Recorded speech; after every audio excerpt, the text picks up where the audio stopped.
이 전문가는 탑3 어떻게 좀 잡으셨습니까? 네, 오늘 제가 첫 번째 준비한 소식은 HLB 관련된 소식입니다. 어저께 시간외장에서도 HLB 그룹주들이 다 같이 상승을 하면서 아마 오늘 오전 시장에도 좀 시장 자체를 끌어당길 것 같은데요. HLB가 올라간 이유를 잠깐 설명을 드리자면 HLB는 간암 신약 허가를 위해서 미국 FDA 최종 승인 단계인 CMC 승인을 실사를 완료했다라고 밝히고 있습니다. 이 CMC 실사라는 거는 말 그대로 미국 FDA 직원이 생산 시설에 직접 참여를 하면서 생산 공정과 생산 시설을 좀 체크를 하는 그런 실사라고 보시면 될 것 같은데요. 이 지금 현재 CMC 실사를 받은 거는 HLB의 기존 간암 신약인 리보세라닙에 대한 것이 아니라 HLB의 파트너사인 중국 항서제약의 면역 항암제인 캄렐리주맙이라는 생산 시설이 해당되었습니다.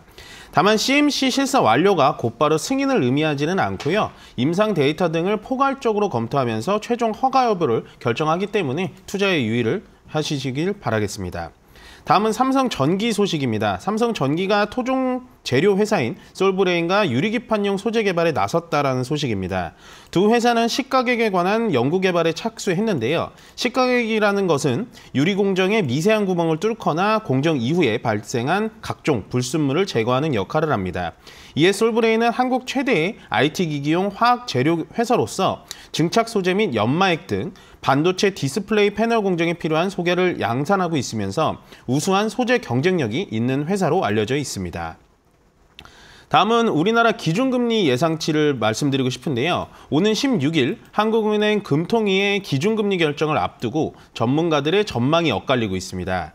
글로벌 투자은행 골드만삭스는 기준금리를 0.25%포인트 내릴 것으로 예상한 반면에 바클레이즈는 최근 높은 환율 변동성이 이어지면서 한국은행이 원화 약세가 기업과 금융시장 불안으로 이어질 리스크를 경계하고 있기 때문에 금리 인하보다는 정부 예산 창구를 활용할 가능성이 있다고 설명하고 있습니다. 현재는 외환시장을 더 고려해야 하는 시점으로서 한국은행은 그동안 외환시장 개입에 소극적인 편이었으나 원달러 환율이 1,500원을 용인하기에는 어려울 것으로 보여지고 있습니다. 자, 이제 두 분 시장 출발 상황 어떻게 보시는지 말씀 들어보겠습니다. 자, 이 전문가님. 네, 시장 계속 좋은 흐름 이어가고 있습니다. 저번 주 금요일, 그다음에 이번 주 월요일 정도까지는 시장이 좀 조정을 받는 흐름을 보여줬는데 역시나 어저께, 그다음에 오늘 계속해서 양봉으로 흘러가고 있습니다. 말씀드렸다시피 2,500포인트 이하에서는 신규 매수나 추가 매수 접근을 하시는 게 맞고요. 지금 상태에서 이제 2,500포인트 올라왔을 때 2,600포인트를 보고 가는 게 아닙니다. 지수 자체는 많이 움직이지 않을 가능성이 굉장히 높지만 개별 종목 섹터이기 때문에 종목별로 조선업이라든지 바이오 이쪽으로 갈아타시는 게 훨씬 더 좋다라고 말씀을 드리고요. 코스피, 코스닥이 지금 현재 미국 시장보다 좋은 이유는 딱 한 가지입니다. 어저께 미국 이제 정확하게 트럼프의 피셜은 아니었지만 어쨌든 미국의 워싱턴 저널이었나요? 그쪽에서 나왔는데 트럼프 정부가 현재 이제 관세 부과를 하기 위해서 원래는 보편적인 관세, 일방적인 관세를 얘기를 했지만 점진적인 관세로 얘기가 약간 틀어지고 있다라고 해서 미국 시장도 떨어졌다가 좀 올라가는 분위기였고 그거에 어쨌든 우리가 많이 겁을 먹었던 지수가 그러면은 관세 부분에 대해서는 FTA 승인을 받은 최우방국들은 조금은 좀 늦춰지는 거 아니야? 그럼 우리나라는 조금 수익이 많이 나지 않나? 이런 분위기가 좀 형성이 되면서 전체적인 시장이 올라가고 있는 듯한 그런 흐름을 보여주고 있고요. 요즘에 좀 특이사항이 뭐냐면 외국인들의 매수세가 강하지 않았습니다. 그치만서도 지수는 계속해서 올라가고 있다는 건 지수 자체가 상당히 하단을 머물러 있다라고 보시면 될 것 같고요. 지수 자체가 계속해서 무너지지 않고 버티는 이유는 딱 하나예요. 삼성전자가 잘 갈 때는 SK하이닉스가 잠깐 쉬고요. 잘 갔던 삼성전자가 또 쉴 때는 SK하이닉스가 또 올라가고 반도체 쪽이 또 쉴 때는 자동차가 갑자기 또 선발주자로 나서면서 올라가는 흐름 보시면 될 것 같고 2차 전지가 연속 상승세를 보여주지 못한다는 건 좀 아쉽습니다. 어저께 이제 테슬라의 페이스리프트 모델이죠. 주니퍼 모델 Y 주니퍼라는 게 나오는데 그게 뭐 중국에서 잘 팔릴 거다, 잘 팔렸다, 예약 대수가 많다, 뭐 이런 약간은 좀 가짜 뉴스는 아닙니다만 팩트를 좀 확인해 봐야 되는 뉴스가 나오면서 전체적인 뭐 실리콘 응급제를 대주전자재료가 이번에 좀 납품을 할 거다. 주니퍼에는 실리콘 응급제의 대장주인 대주전자재료가 납품을 한다라고 하면서 어저께 급등을 보여줬고 그거에 따라서 LNF는 역시나 테슬라 관련주죠. 테슬라의 자동차 인도량, 자동차 판매 대수가 늘어나면 LNF도 같이 상승을 하고 있다.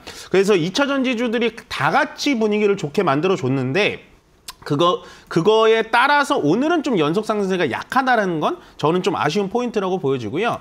뭐 오늘 전체적으로 선물 수급도 나쁘진 않습니다. 지금 뭐 코스피 200 선물은 한 500계약 정도 매도가 나오고 있긴 한데 아직은 9시 10분 정도기 때문에 전체적인 수급을 논하기에는 좀 애매하고요. 다만 코스피는 어저께 외국인이 좀 많이 매도를 했지만 오늘은 지금 700억 정도 매수를 진행하고 있다라는 점을 체크를 해주시면 될 것 같습니다.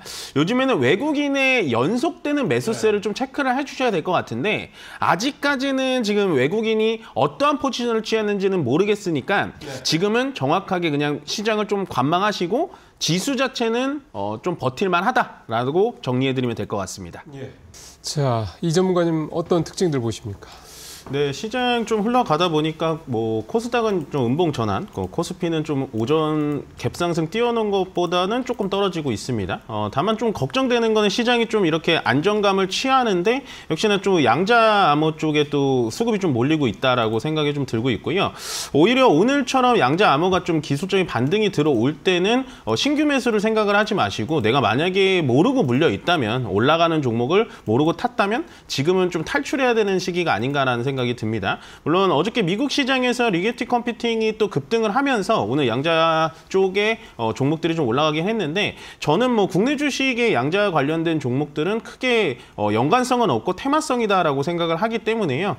오늘 급등이 오히려 탈출의 기회지 않을까라는 좀 걱정스러운 말씀을 전해드리고 그다음 좀 보고 싶은 섹터는 제약바이오 쪽입니다. 제약바이오 쪽이 좀 올라갈 듯 싶은데 오늘도 신통치는 않습니다. 특히나 코스피 쪽에서는 뭐 삼성바이오 로직스, 셀트리온이 좀 버텨주고는 있습니다만 코스닥 쪽에 좀 제약바이오들이 좀 떨어져주고 있거든요.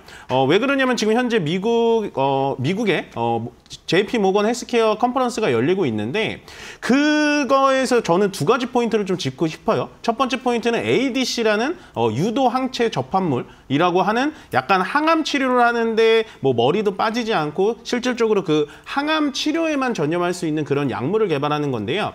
그거에서 우리나라의 가장 기술력이 좋다라는 리가켄바이오가 있습니다. 물론 주가 자체가 상당히 많이 올라가긴 했습니다만 리가켄바이오 쪽을 좀 보시면 좋을 것 같고 리가켄바이오랑 또 CDMO 쪽을 좀 협약을 맺은 게 바로 삼성바이오로직스예요. 말 그대로 리가켄바이오의 기술력을 삼성바이오로직스도 좀 인정을 하고 있다 정도를 생각을 해주시면 될 것 같고요. 그 다음에 봐야 될 건 이제 비만약 쪽입니다. 현재 비만약이 나와 있는 거는 대부분 주사제예요. 주사제라는 건 말 그대로 병원을 가가지고 처방을 받아서 의사한테 주사를 받아야 되는 그런 약간 불편함이 있는데 지금 덴마크의 노보노디스크가 현재 경구용, 그러니까 먹는 비만약을 좀 개발을 해주면서 비만약 관련된 테마도 좀 한 번 정도 움직일 수 있지 않을까.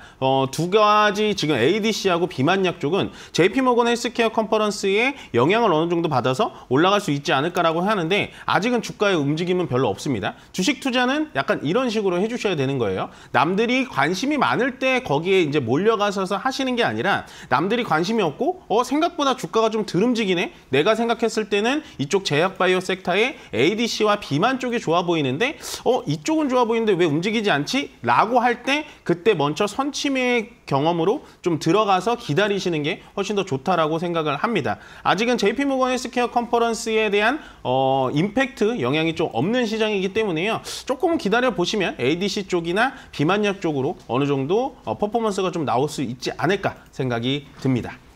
그렇다면 오늘 두 분과 오늘장 키포인트 어떻게 선정했는지 이야기 나눠볼 텐데요. 이 전문가님 먼저 말씀해 주시죠.